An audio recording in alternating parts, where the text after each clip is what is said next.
Bismillahirrahmanirrahim.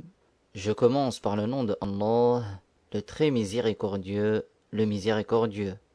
La foi est ce qui l'annule. La louange est à Allah, le Seigneur des mondes, celui qui existe sans début, sans fin, sans endroit, sans comment, et ne dépend pas du temps. Rien n'est tel que lui, et il est celui qui entend et qui voit. Quoi que tu puisses imaginer, Dieu en est différent, et que l'élévation en degré et la préservation de sa communauté, de ce qu'il craint pour elle, soient accordées à notre maître Muhammad al-Amin, l'honnête, celui qui a appelé à la religion des vérités, l'islam, la religion de tous les prophètes, du premier Adam au dernier Muhammad. Le messager de Allah, sallallahu alayhi wa sallam, a dit: Man yuridillahu bihi khayran yufaqqihhu fid din. إنما العلم بالتعلم والفقه بالتفقه. Ce qui signifie, celui pour qui Allah veut le bien et lui facilite l'apprentissage de la religion. Certes, la science de la religion est par transmission orale, rapportée par Al-Bukhari. Sallallahu alayhi wa sallam veut dire que Dieu l'élève davantage en degré et qu'il préserve sa communauté de ce que le prophète craint pour elle. Ainsi, la langue arabe est riche, et le mot « salla » a plusieurs sens, et ici il ne veut pas dire prier, mais élever en degré. La science de la religion permet de connaître ce que Dieu a ordonné et ce qu'il a interdit. Le remerciement obligatoire à Dieu, c'est d'utiliser les bienfaits qu'il nous a accordés dans l'obéissance, c'est-à-dire accomplir les devoirs et éviter les interdits. Dieu n'a pas besoin de notre remerciement. Dieu n'a besoin de rien, et toutes les créatures ont besoin de Dieu. Allah Ta'ala dit dans le Coran « Allahu Samad », ce qui signifie « Dieu n'a pas besoin des créatures, et toutes les créatures ont besoin de Dieu ». Dieu nous a ordonné les actes d'adoration tels que la prière, la zakat, le jeûne, mais Dieu n'a pas besoin de nous. Il ne lui advient ni nuisance, ni profit, subhanahu wa ta'ala. Subhanahu wa ta'ala veut dire que Dieu est exempt de toute imperfection, il est exempt des attributs des créatures. Ainsi, il y a un minimum de la science de la religion qu'il est un devoir de connaître. Le prophète, sallallahu alayhi wa sallam, a dit « Talabul ilmi faridatun ala kulli muslim », ce qui signifie qu'acquérir la science de la religion est une obligation pour chaque musulman, rapporté par Al-Bayhaqi. Et il a dit sallallahu alayhi wa sallam innama al-ilmu bit-ta'allum, ce qui signifie certes la science de la religion est par transmission orale. On a donc besoin nécessairement de la transmission orale. Parmi les choses qu'il est un devoir de connaître dans la science de la religion, il y a les sujets de la croyance, comme la connaissance des deux témoignages et les attributs de Dieu qu'il est un devoir de connaître, les attributs des prophètes et les choses qui font sortir de l'islam afin de les éviter, car celui qui ne connaît pas le mal risque d'autant plus d'y tomber. Ensuite, on apprend sur la purification, la prière, les péchés pour les éviter. On apprend aussi le chapitre du repentir. Le prophète, sallallahu alayhi wa sallam, a dit « At-ta'ibu min adh-dhanbi kaman la dhanba lah », ce qui signifie celui qui se repent d'un péché, c'est comme s'il ne l'avait pas commis. Donc, il faut apprendre les conditions du repentir. Il y a aussi les lois du jeûne et les lois générales de la zakat, l'aumône obligatoire pour celui pour qui elle est un devoir, et le pèlerinage pour celui qui a la capacité de l'accomplir, et les lois des transactions pour celui qui s'y engage, telles que vendre, acheter, louer, hypothéquer, se marier, divorcer. Ainsi, en premier, on apprend sur la croyance. Le prophète, sallallahu alayhi wa sallam, a dit « Afdalul a'mali imanum billahi wa rasulih », ce qui signifie « La meilleure des œuvres est la croyance en Allah et en son messager ». La croyance est une condition de l'acceptation des bonnes œuvres. Avoir une bonne croyance est une condition pour l'acceptation des bonnes œuvres. Ainsi, sans la bonne croyance, il n'y a pas de récompense. Allah Ta'ala dit « Mathalul ladhina kafaru bi rabbihim أعمالهم كرماد اشتدت به الريح في يوم عاصف. Ce qui signifie les œuvres de ceux qui ont mécru sont telles de la cendre emportée par le vent un jour de tempête. Surat Ibrahim, ayah 18. Le messager de Allah, sallallahu alayhi wa sallam, a dit: أن تؤمن بالله وملائكته وكتبه ورسله واليوم الآخر وتؤمن بالقدر خيره وشره. Ce qui signifie la foi et que tu crois en Allah, en ses livres, en ses anges, en ses prophètes, en le jour dernier, et que tu crois que Dieu a prédestiné le bien et le mal. Rapporté par Muslim. Dieu a prédestiné toutes choses, subhanahu wa ta'ala. Donc ce sont les 6 piliers de la foi qu'il est important de connaître. Il a dit au début, la croyance est que tu crois en Allah, c'est-à-dire tu crois fermement en l'existence de Dieu selon ce qui est digne de lui, que tu crois que ce monde a un créateur sans aucun doute. Allah Ta'ala dit dans le Coran: إن في خلق السماوات والأرض واختلاف الليل والنهار لآيات لأولي الألباب. Ce qui signifie: certes, dans la création des cieux, de la terre et dans le changement du jour et de la nuit, il y a des preuves pour ceux qui sont dotés de raison. Surat Ali Imran, ayah 190. Le monde est une preuve de l'existence de Dieu. Ainsi, selon la raison, les cieux, la terre et les autres créatures auraient pu ne pas exister, ou exister à une autre époque, avec une autre forme ou d'autres caractéristiques. L'existence de ces créatures signifie qu'il y a un créateur qui les a spécifiées par le fait d'exister au lieu de ne pas exister, par le fait d'exister à cette époque au lieu d'une autre, et par le fait d'avoir ces caractéristiques plutôt que d'autres. Ainsi, c'est Dieu qui crée toutes choses, il fait passer toutes choses du néant à l'existence. Allah Ta'ala dit dans le Coran: wa khalaqa kulla shay', ce qui signifie il crée toutes choses. Surat Al-Furqan, ayah 2. C'est-à-dire, il fait passer toutes choses du néant à l'existence. Créer dans ce sens est spécifique à Dieu, et l'attribuer à autre que Dieu est de la mécréance. Allah Ta'ala dit dans le Coran: Hal min khaliqin ghayrullah, ce qui signifie il n'y a pas de créateur autre que Allah. Surat Fatir, ayah 3. Et il dit subhanahu wa ta'ala: Wallahu khalaqakum wa ma ta'malun, ce qui signifie Dieu vous a créé ainsi que vos actes. Surat As-Saffat, ayah 96. Dieu a créé toutes choses, il n'a aucune ressemblance avec ce qu'il a créé. Allah a créé le monde en 2 sortes, les corps et les caractéristiques des corps. Dieu a créé donc les corps palpables, c'est ce qu'on peut saisir à la main, tels que les pierres, les plantes, les humains. Dieu a créé aussi les corps impalpables, c'est ce qu'on ne peut pas saisir à la main, tels que la lumière, les anges, les djinns, les âmes, l'air, l'obscurité. Et il a créé les caractéristiques des corps, c'est-à-dire ce qui advient au corps, tels que le goût, la couleur, la pensée, le mouvement, le sentiment. Tous sont des créatures de Dieu.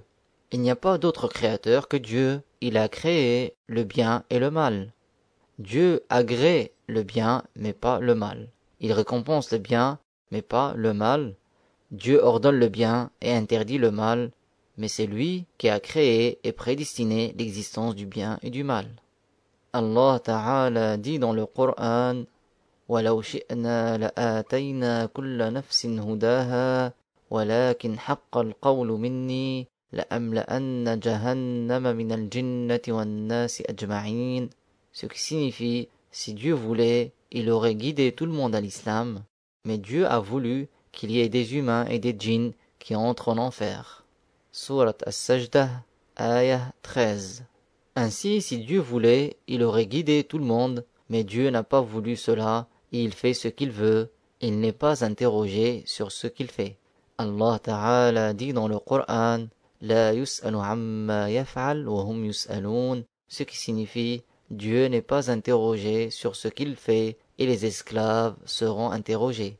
Surat Al-Anbiya, ayah 23. Et il dit aussi Ta'ala, Inna rabbaka fa'alun lima yurid, ce qui signifie, certes ton Seigneur réalise tout ce qu'il veut. Surat Hud, ayah 107. Le prophète sallallahu alayhi wa sallam a dit, Ma sha'Allahu kan wa ma lam yasha' lam yakun, ce qui signifie, ce que Dieu veut est, et ce qu'il ne veut pas n'est pas. Rapporté par Abu Daoud. Tout ce qui arrive dans ce monde est selon la volonté éternelle de Dieu qui ne change pas. Tous les attributs de Dieu ne changent pas, car celui qui change a besoin de qui le fait changer, et Dieu n'a besoin de rien. Dieu fait changer les créatures, et lui ne change pas. Ainsi on dit dans les pays musulmans, Subhanalladhi yughayyir wa la yataghayyar, ce qui signifie, Dieu est exempt d'imperfection, il fait changer les créatures, mais lui ne change pas. Aussi Dieu sait toutes choses avant qu'elles n'arrivent. Il sait de toute éternité qui va être croyant ou mécréant. Ainsi Dieu n'apprend pas des choses, il sait toutes choses avant que le monde existe. La science de Dieu n'augmente pas et ne diminue pas, elle ne change pas, et de même, tous ses attributs ne changent pas. Dieu est puissant sur toutes choses, par sa puissance, il crée et anéantit. Dieu n'a pas de début à son existence. Tout ce monde a un début, c'est Dieu qui l'a créé. Mais Dieu n'a pas de début et il ne change pas. Le prophète Muhammad sallallahu alayhi wa sallam a dit Kana Allahu wa lam yakun shay'un ghayruh, ce qui signifie Dieu existe de toute éternité et rien d'autre que lui n'est de toute éternité, rapporté par Al-Bukhari. Dieu a créé toutes choses, il a créé les créatures, il n'en a pas besoin. Dieu a créé le ciel, il n'a pas besoin du ciel, il existe avant le ciel, sans avoir besoin du ciel. Et après qu'il a créé le ciel, il ne change pas, il existe sans avoir besoin du ciel. Dieu a créé le trône, il n'a pas besoin du trône, il existe avant le trône sans avoir besoin du trône, et après qu'il a créé le trône, il ne change pas, il existe sans avoir besoin du trône. Dieu a créé l'endroit, il n'a pas besoin de l'endroit, il existe avant l'endroit sans endroit, et après qu'il a créé l'endroit, il ne change pas, il existe sans endroit. On ne dit pas où, ni quand, ni comment à son sujet. Ainsi, on dit où est tel objet, ou comment est tel objet. Donc ceci est réservé aux créatures, et on ne dit pas cela au sujet de Dieu. Car dire cela au sujet de Dieu est de la mécréance, qui fait donc sortir de l'islam. Et celui qui est sorti de l'islam ne revient à l'islam qu'en prononçant les deux témoignages. Il n'est de Dieu que Dieu, et Muhammad est le messager de Dieu. Il n'est pas permis de dire qu'il est partout. On dit que Dieu existe sans comment et sans endroit, et qu'il ne dépend pas du temps. Quoi que tu puisses imaginer, Dieu en est différent, rien n'est tel que lui, il n'a aucun équivalent. Il n'a aucune ressemblance avec les créatures, et donc il n'habite pas les cieux, ni la terre, il n'est pas attribué des attributs des créatures, tels que le mouvement, l'immobilité, le sentiment, le changement, la position assise ou l'établissement. On dit que Dieu existe, sans endroit et sans comment, et ne dépend pas du temps. Les savants de l'islam disent Allah mawjoud, bila kayf wala makan, wala yajri alayhi zaman, c'est-à-dire Dieu existe sans endroit, sans comment, et ne dépend pas du temps. On ne dit pas Dieu est partout, on dit où que tu sois, Dieu sait toutes choses. Ainsi, celui qui attribue à Dieu la localisation ou l'habitation du ciel, ou la position assise, ou l'établissement sur le trône, ou la couleur, ou le changement, ou le sentiment, celui-là n'est pas musulman. Même s'il a mal compris le sens d'un verset du Coran, ou mal interprété un livre qui traite de la religion. Car certains ont une mauvaise compréhension, ou ils sont induits en erreur par d'autres, mais sur les bases de la foi, il n'y a pas d'excuse. Dieu nous a accordé la raison, et selon la raison, obligatoirement, ce monde un créateur, il est impossible qu'il ait une ressemblance avec ses créatures. Sinon, il aurait été une créature. Allah Ta'ala dit dans le Coran, Laysa kamithlihi shay', ce qui signifie rien n'est tel que lui. Surat Ash-Shura, ayah 11. Et il dit Ta'ala, Walam yakul lahu kufuwan ahad, ce qui signifie et il n'a aucun équivalent. Surat Al-Ikhlas, ayah 4. L'imam Ahmad ibn Hanbal a dit Mahma tasawwarta bibalik, fallahu bi khilafi dhalik. Ce qui signifie quoi que tu imagines, Allah en est différent. Ainsi, il est impossible d'imaginer le Créateur, car il ne ressemble pas aux créatures. Dieu est Al-Wahid, l'unique, il est unique dans l'absolu. L'imam Abu Hanifa a dit Wallahu wahidun, la min tariq al-adad, walakin min tariq annahu la sharika lah. Ce qui signifie Dieu est unique, non pas dans le sens numérique, mais dans le sens qu'il n'a pas d'associé. Dieu est unique par lui-même, par ses attributs et par son acte. Ainsi, il n'y a pas un être qui ressemble à Dieu, il n'y a pas un être qui a des attributs comme les attributs de Dieu, il n'y a pas un être qui a un acte comme l'acte de Dieu. L'acte de Dieu est sans organe, ni contact, ni mouvement. L'imam Abu Hanifa, que Allah l'agrée, a dit, ce qui signifie il est impossible que le Créateur ait une ressemblance avec ce qu'il crée. Allah Ta'ala dit dans le Coran Laysa kamithlihi shay' wa huwa as-sami'ul basir. Ce qui signifie rien n'est tel que lui et il est celui qui entend et qui voit. Surat Ash-Shura, ayah 11. Ainsi, Dieu entend toutes choses sans oreille et voit toutes choses sans œil. De même, Dieu a pour attribut la vie. Il dit Ta'ala Allahu la ilaha illa huwa al-hayyul qayyum. Ce qui signifie Allah, il n'est de Dieu que lui, le vivant qui ne s'anéantit pas. Surat Al-Baqarah, ayah 255. Dieu est vivant, sans âme, ni cœur, ni chair. Il ne meurt pas et ne s'anéantit pas. Parmi les attributs de Dieu, il y a aussi la parole. Dieu parle sans langue, ni lèvres, ni aucun autre organe. Sa parole n'a pas de début, ni de fin. Elle ne ressemble pas à la parole des créatures. L'imam Abu Hanifa, qui est un grand savant de l'islam, né en 80 de l'hégire et mort en 150 de l'hégire, a dit Wallahu yatakallamu bi kalamin la yushbihu kalamana, nahnu natakallamu bil alati min al makharij wal huruf, wallahu mutakallimun bila alatin wala harf. Ce qui signifie Dieu parle d'une parole qui n'est pas comme la nôtre, nous parlons par le moyen d'organes à partir de points de prononciation et de lettres, mais Dieu parle sans organes ni lettres. La parole de Dieu n'est pas une langue arabe, ni une autre langue, ce n'est pas une voix, ni des sons, c'est un attribut digne de Dieu qui ne ressemble pas à la parole des créatures. L'imam Abu Ja'far al-Tahawi, né en 227 de l'hégire et mort en 321 de l'hégire, a dit وَمَنْ وَصَّفَ اللَّهَ بِمَعْنًى مِنْ مَعَانِ الْبَشَرِ فَقَدْ كَفَرَ. Ce qui signifie et celui qui attribue à Dieu un des sens des humains, certes est devenu mécréant. Ainsi, il faut savoir qu'il y a des choses qui font sortir de l'islam, telles que insulter Dieu, les prophètes, les anges, ou se dire non musulman, même en plaisantant.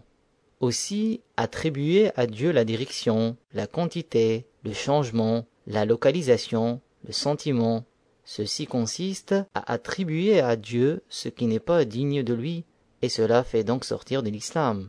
Allah Ta'ala dit dans le Coran وَلَقَدْ قَالُوا كَلِمَةَ الْكُفْرِ وَكَفَرُوا بَعْدَ إِسْلَامِهِمْ. Ce qui signifie et ils ont dit la parole de mécréance, et ils sont devenus mécréants après avoir été musulmans. Surat At-Tawbah, ayah 74. Pour revenir à l'islam, il faut prononcer les deux témoignages en délaissant la mécréance. Les deux témoignages sont « Il n'est de Dieu que Dieu » et « Muhammad est le messager de Dieu ». Tous les prophètes, du premier Adam au dernier Muhammad, ont enseigné que Dieu n'a aucune ressemblance avec ses créatures. Le prophète Muhammad sallallahu alayhi wa sallam a dit Al-anbiya'u ikhwatun li'allat, dinuhum wahid wa ummahatuhum shatta. Ce qui signifie les prophètes sont comme des frères du même père, leur religion est la même et leurs lois diffèrent. Rapporté par Al-Bukhari. Ce qui diffère, ce sont les lois, telles que le nombre de prières, la zakat, mais leur religion est la même. Le prophète Muhammad sallallahu alayhi wa sallam a dit أفضل ما قلت أنا والنبيون من قبلي لا إله إلا الله وحده لا شريك له. Ce qui signifie la meilleure des choses que j'ai dites, ainsi que les prophètes qui m'ont précédé, c'est La ilaha illallah wahdahu la sharika lah. Il n'est de Dieu que Dieu, l'unique, qui n'a pas d'associé. Tous les prophètes ont appelé à l'islam. L'islam est la seule religion valable et la seule religion céleste. Allah Ta'ala dit dans le Coran Inna ad-dina 'inda Allahi al-Islam, ce qui signifie certes la seule religion que Dieu agrée est l'islam. Surat Ali Imran, ayah 19. Et il dit aussi وَمَنْ يَبْتَغِ غَيْرَ الْإِسْلَامِ دِينًا فَلَنْ يُقْبَلَ مِنْهُ وَهُوَ فِي الْآخِرَةِ مِنَ الْخَاسِرِينَ. Ce qui signifie celui qui prend pour religion autre que l'islam, elle ne sera pas acceptée de lui, et il sera parmi les perdants au jour du jugement. Surat Ali Imran, ayah 85.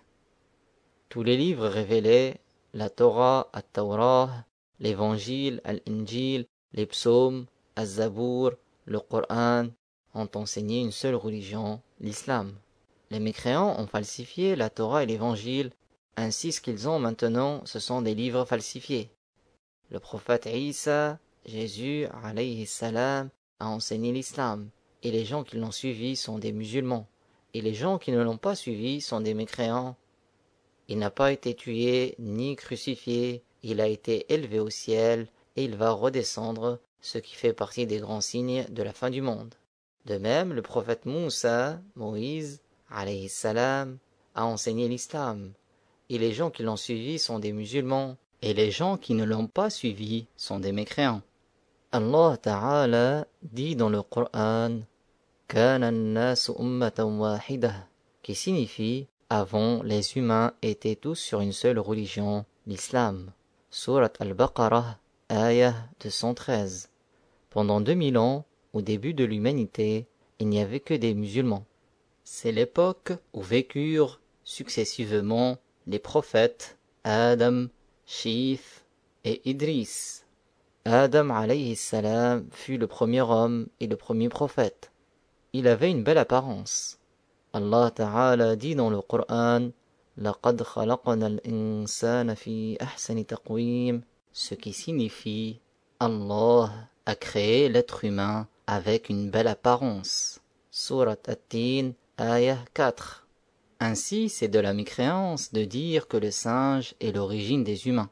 Le prophète, sallallahu alayhi wa sallam, nous explique dans le hadith que Adam alayhi salam était grand de 60 coudées sur 7 coudées de large. 60 coudées est égal à environ 27 mètres. Adam a enseigné l'islam aux humains. Il a aussi enseigné la fabrication de ceux dont ils ont besoin, tels que les tissages, la forge et aussi l'agriculture, comment semer le blé et en faire du pain. Il a enseigné les langues, telles que l'arabe, l'hébreu, le syriaque, le latin, et il a enseigné comment construire.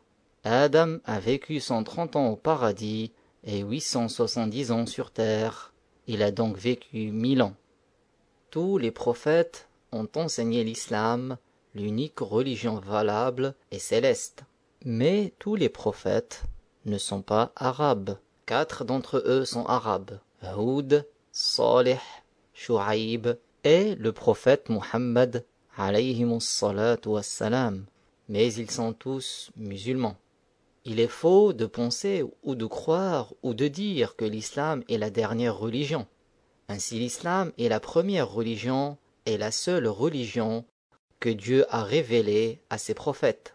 Et les anges sont tous musulmans et ils existent avant les humains. Les anges sont des esclaves honorés de Dieu, ils font tout ce que Dieu leur ordonne et ils ne désobéissent pas à Dieu. Les prophètes sont les meilleurs des créatures, ils sont meilleurs que les anges. Allah Ta'ala dit dans le Coran au sujet des prophètes وَكُلًّا فَضَّلْنَا عَلَى الْعَالَمِينَ, ce qui signifie tous, nous leur avons accordé un degré plus élevé par rapport au reste des créatures. Surat Al-An'am, ayah 86. Les prophètes sont véridiques, honnêtes, intelligents, chastes, éloquents, ils ne trahissent pas et ne mentent pas. Ce sont des modèles pour les gens. Ils sont tous courageux. Ainsi, il n'est pas permis de dire que le prophète a fui de la Mecque à Médine, mais nous disons qu'il a immigré parce que Dieu lui a ordonné cela. Les prophètes ne commettent pas de grands péchés tels que la fornication ou le suicide. Aucun prophète n'a adoré autre que Dieu, ni douté de la puissance de Dieu. Les prophètes sont préservés de cela. Les prophètes ne commettent pas non plus de petits péchés de bassesse, tels que le fait de voler un grain de raisin. Attribuer cela aux prophètes est de la mécréance. Ainsi les prophètes sont préservés de la mécréance, des grands péchés et des petits péchés de bassesse avant l'avènement de leur mission de prophète comme après. De même, les prophètes sont éloquents et ils ont tous une belle apparence. Le messager de Allah sallallahu alayhi wa sallam a dit: ما بعث الله نبيا إلا حسن الوجه حسن الصوت وإن نبيكم أحسنهم وجها وأحسنهم صوتا. Ce qui signifie, Dieu a envoyé les prophètes, tous avec un beau visage et une belle voix, et certes votre prophète a le plus beau visage et la plus belle voix d'entre eux. Rapporté par At-Tirmidhi. Les prophètes ont tous une belle apparence et ils sont préservés de tout ce qui repousserait les gens d'accepter leur appel. Ainsi, il ne leur arrive pas des maladies qui repoussent les gens, comme la lèpre. Ainsi, c'est faux ce que certains disent qu'un prophète avait des vers qui sortaient de son corps. Ceci n'est pas digne des prophètes. Il est possible aux prophètes d'avoir des maladies douloureuses, mais pas des maladies qui repoussent les gens. Ils sont préservés de cela. De même, il est possible que les prophètes commettent un petit péché qui ne comporte pas de bassesse, mais ils sont immédiatement avertis et s'en repentent avant que d'autres ne les suivent en cela. Comme ce qui est cité dans le Coran au sujet de notre maître Adam, qui a mangé du fruit de l'arbre que Dieu lui a interdit. Il a commis un petit péché qui ne comporte pas de bassesse. Puis il s'est repenti et Dieu lui a pardonné. Ainsi, il n'est pas permis de dire que c'est un grand péché ou le péché capital, comme le disent les mécréants. De même, il n'est pas permis de dire que Adam a été chassé du paradis, mais nous disons, comme cela a été rapporté, Dieu l'a fait descendre sur terre.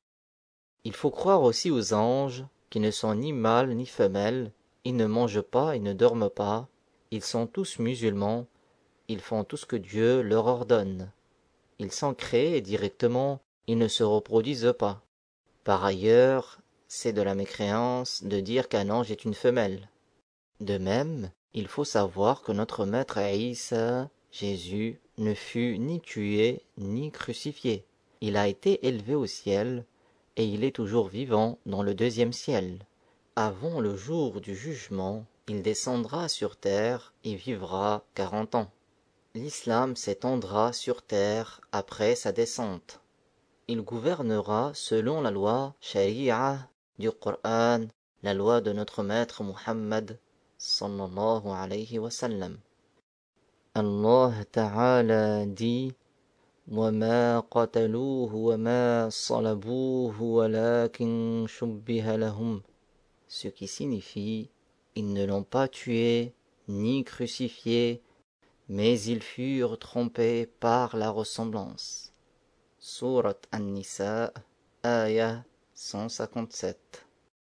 Pour finir, citons quelques exemples de choses qui font sortir de l'islam, car nous avons vu que celui qui ne connaît pas le mal risque d'autant plus d'y tomber. Pour revenir à l'islam, il faut prononcer les 2 témoignages en délaissant la mécréance. Les 2 témoignages sont « Il n'est de Dieu que Dieu, Muhammad est le messager de Dieu ». Parmi les choses qui font sortir de l'islam, il y a insulter Dieu, les prophètes, les anges, ou se dire non musulman, même par plaisanterie. De même, démentir la religion, même par plaisanterie, comme celui qui renie l'obligation de la prière ou du jeûne, ou celui qui renie le caractère illicite de la consommation d'alcool, ou du porc, ou de la viande de ce qui n'est pas égorgé selon la loi de l'islam. Ceci est de la mécréance. De même, le fait de dire au sujet d'un péché « il n'y a pas de mal » ou « ce n'est pas grave », ceci est de la mécréance. Aussi, appeler un non-musulman croyant, cela fait sortir de l'islam. Ainsi, le grand savant Abu Hanifa a dit, ce qui signifie « il n'y a pas de foi sans islam, ni d'islam sans foi. Ils sont comme le plat et le revers d'une même chose. Le musulman est le croyant, et le croyant est le musulman. » Si un mécréant reconnaît l'existence de Dieu, on dit simplement il reconnaît l'existence de Dieu, et on ne dit pas il croit en Dieu. De même, fait sortir de l'islam le fait d'insulter tous les Arabes dans l'absolu, car parmi les Arabes, il y a 4 prophètes arabes, ou aussi le fait d'insulter tous les hommes dans l'absolu, car cela englobe aussi les prophètes. Le prophète Muhammad sallallahu alayhi wa sallam a dit إن العبد لا يتكلم بالكلمة لا يرى بها بأسا يهوي بها في النار 70 خريفا. Ce qui signifie, certes, il arrive que l'esclave de Allah prononce une parole dans laquelle il ne voit pas de mal, mais à cause de laquelle il chutera en enfer pendant 70 automnes. Rapporté par At-Tirmidhi. Ce hadith est une preuve que la plaisanterie n'est pas une excuse. De même, la colère et l'ignorance du jugement ne sont pas des excuses. Ainsi, si quelqu'un attribue à Dieu le Fils, il devient mécréant, même s'il a dit cela par plaisanterie ou sous l'effet de la colère, ou en ne visant pas le vrai sens du mot Fils. De même, fait sortir de l'islam le fait de jeter dans les ordures une feuille sur laquelle est inscrit le nom de Dieu, ou le nom des prophètes, ou des versets du Coran, ou le nom de ce qui est honoré selon la loi de l'islam. La solution est de découper de telle sorte qu'il n'y ait plus de sens, ou de brûler jusqu'à la disparition de l'écriture. De même fait sortir de l'islam le fait de douter de la foi, ou de croire qu'il y a une autre religion valable autre que l'islam, ou croire qu'un des prophètes n'est pas musulman, tout ceci est de la mécréance. Et se satisfaire de la mécréance est de la mécréance. La règle de base en islam est la suivante: aider au bien est un bien, et aider au péché est un péché. Donc aider à la mécréance est de la mécréance. Si quelqu'un aide un autre à faire de la mécréance ou à prononcer de la mécréance, c'est de la mécréance. Ainsi, par exemple, on ne demande pas à un mécréant quelle est ta religion, car le fait de l'aider à prononcer la mécréance est de la mécréance. De même, si quelqu'un approuve la mécréance d'autrui ou dit que c'est respectable, ceci est de la mécréance. Par ailleurs, si une personne souhaite devenir musulmane, elle doit prononcer immédiatement les 2 témoignages et il n'est pas permis de retarder son entrée en islam. Ainsi, la seule condition pour devenir musulman est de prononcer les 2 témoignages en y croyant. Et ce n'est pas une condition de se laver le corps, ni de se parfumer, ni de se circoncire, ni d'apprendre l'arabe, ni de connaître une partie du Coran, ni la présence d'un imam, ni de témoin. Ainsi devient mécréant celui qui retarde l'entrée en islam de celui qui voulait devenir musulman. Si une personne a demandé qu'elle veut devenir musulmane, il n'est pas permis de lui dire « reviens plus tard », mais on lui dit de prononcer les 2 témoignages.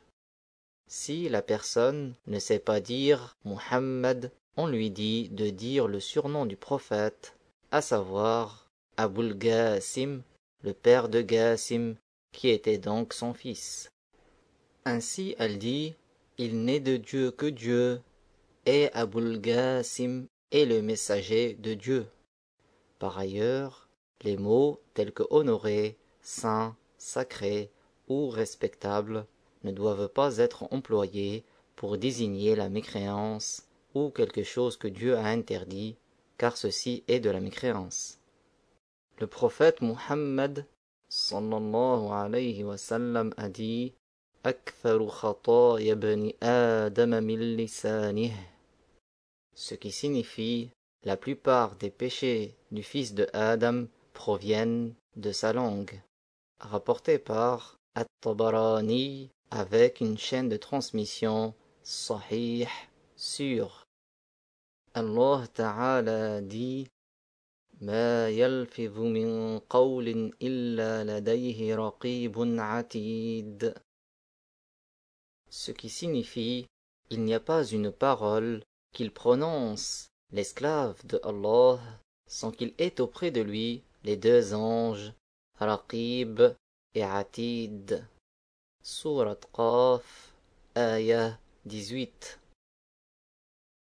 Il est donc important d'employer le discours rapporté si on veut rapporter des paroles contraires à la religion de l'islam, en disant par exemple « il a dit »,« l'auteur a dit », ou autre parole qui indique le discours rapporté. Et de même, on fait cela pour ce qui est écrit. Si une personne ne sait plus si elle a commis ou pas telle mécréance, c'est-à-dire qu'elle a un doute est-ce qu'elle a fait telle ou telle mécréance, dans ce cas, elle doit prononcer les 2 témoignages par précaution, c'est-à-dire pour se décharger de cette mécréance ou de ces mécréances, au cas où cela serait provenu d'elle. Je témoigne qu'il n'est de Dieu que Dieu, et je témoigne que Muhammad est le messager de Dieu. La louange est à Allah, le Seigneur des mondes.